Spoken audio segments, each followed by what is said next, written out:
feel like everything's trimmed in just fine, you're going fast, I would say in the next 30 seconds you're going to get a lull or a puff, or someone's going to tack underneath you. Something's going to happen to change the situation. And the question is, okay, what do we need to do to react to that, to make sure the boat is either pointing up higher or re-accelerating, or just trimmed in to accelerate as quickly as possible. So we're basically going to do the opposite. So in this situation, we're going to ease out a couple inches. I'm going to twist out so that my battens are actually pointing below where my boom is. And I'm probably going to bear away a couple of degrees to start moving a little faster. So I will do that and I will stay down at that lower angle until I feel I'm back up to full speed. And when that happens, then I can start pulling my main sheet in again and turn back up.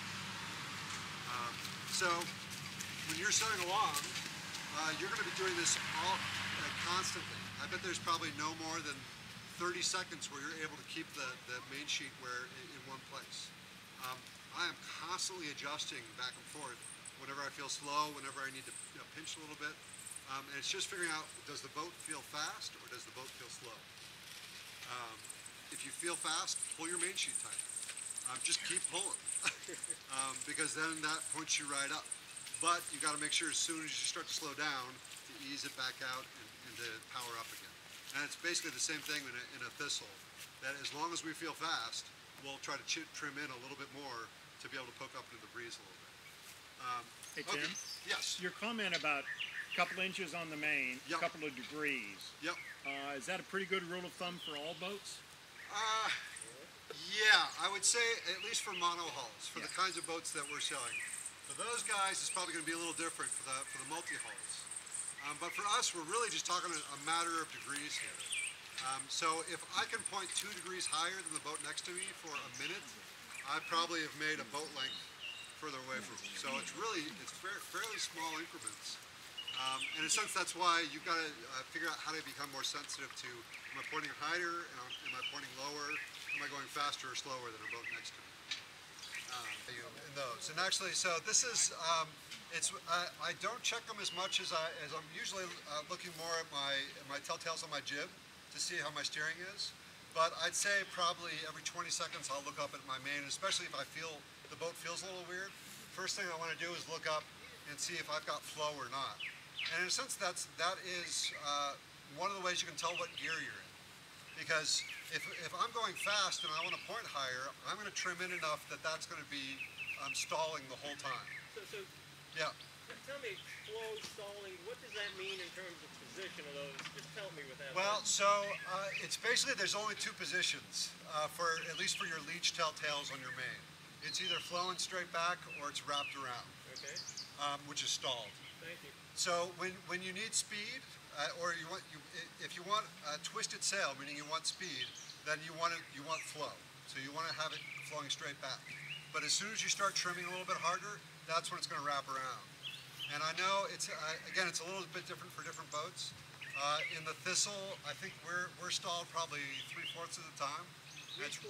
Yeah, we stall it quite a bit, and it's really only when we really need to power up and get the boat moving again that we will ease out enough to have flow all the way across it. But that'll differ a little bit between boats. But that's actually a good thing to do today. You know, whenever you feel the boat either fast or slow, see what your telltale, see what position it's at. Do you use those leech telltales more on reaches?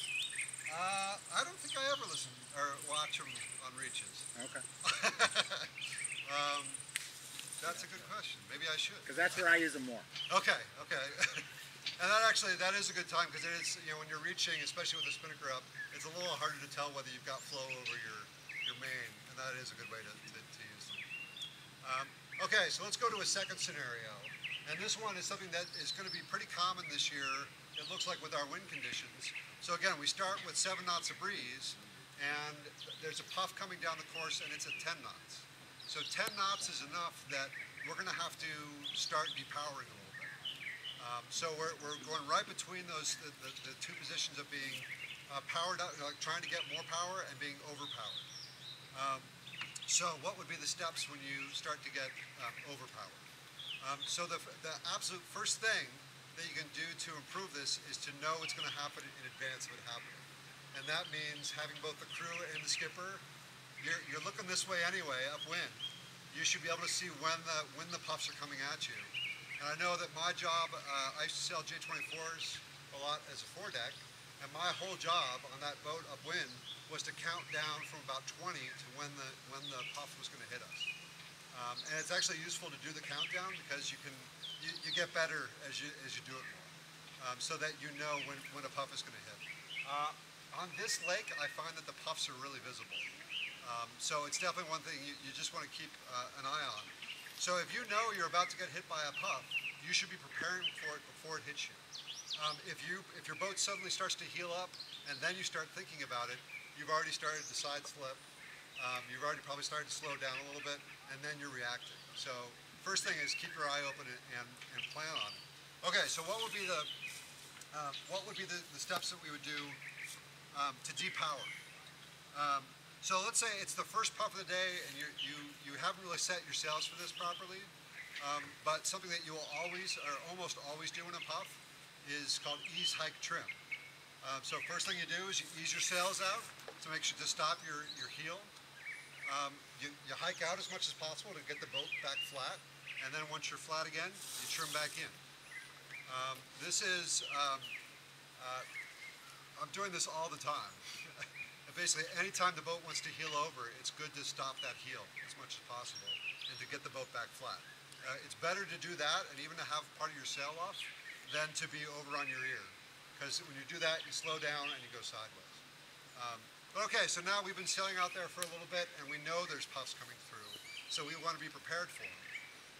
So probably the most common technique in small boats is going to involve, it's called vang sheeting. And this is where you're going to take the slack out of your vang. So let's say we're in our neutral position again with the battens pointing straight back. What I'm going to do at that point is tighten up my vang so that if I ease my main sheet out, the boom's not going to go up at all. It's just going to go straight out. So there's a couple of great benefits for this. One is that when you get hit by a puff, you want the sail to go out as quickly as possible, and you're basically wasting time and sheet if it first has to go up and then out. So it's almost like using it as a traveler where the boom just goes straight out. The second thing that's useful about it is that your boom vang, it's pulling down on the boom, so in a sense it's doing something similar to what the main sheet would do, which is helping to induce some mast bend. It's also, you'll notice it's not an angle straight down, it's at usually a 45-degree angle. So when you pull your boom vang on, you are also pulling the boom into the bottom of the mast. And that actually helps to induce even more bend. And whenever we're overpowered, we want to bend the mast a little bit more. So using your boom vang can be really helpful because it locks in a shape for your mainsail, and it's usually a flatter shape. So on my thistle, when I start to see puffs coming down the water, I have my middle crew. I'll tell them take the slack out of the boom vang, and then as soon as a puff hits, I immediately ease out maybe a couple of feet to keep us flat. We all hike out as much as we need to, and as soon as the boat is back flat and moving, then I start to sheet back in. And if it's done correctly, you'll notice the boat actually shoots forward. Instead of heeling over and going sideways, it actually will shoot forward. The other thing you can do, so the reason we want to keep the boat flat and also to ease the main is that you're also going to help reduce weather helm. So usually when you get hit by a puff, you start to heel over, the skipper is suddenly is pulling the tiller up by their ear because they're trying to keep going straight and the boat wants to turn up. And so by easing out your main, you are depowering the back of the boat, which means that the boat will have less of a tendency to turn up. And also the flatter you keep it, the less of a tendency it's going to be to turn up. So there's a bunch of benefits to easing. The other thing you can do, which is often a part of your reaction to a puff, is that, so let's say you heel over 5 degrees more than you used to, you can also let the boat turn up into the breeze a little bit more. So let's say you turn, that makes the boat naturally want to turn up into the breeze, maybe 3 or 4 degrees. So now the front of your jib is luffing a little bit, your main is luffing a little bit, but you're able to keep the boat flat, and you're able to usually maintain your speed. So it's okay to actually let the boat carve where it wants to go. Yes? What about, you know, if you sail like normal, it's like a washing machine. Yep. Yep. Okay. In that scenario, you can do that. Yes. Good, you can, Yep. So, okay, this is somewhat similar. The only thing that's different is that in this scenario, you're not trying to depower completely. You're actually trying to power up and maybe to reach a little bit more to power up to get through those waves. So in a sense, in those puffy conditions, because as soon as you do ease out so that you stop heeling, if you don't have the vang on, your boom goes up, your sail powers up a little bit before it eases out. So it's not the ideal shape. It's much better if you can lock the sail shape in and lock the bend of the mast in by having your boom vang on. So that's why it's always good to be able to anticipate the puff, so that you know to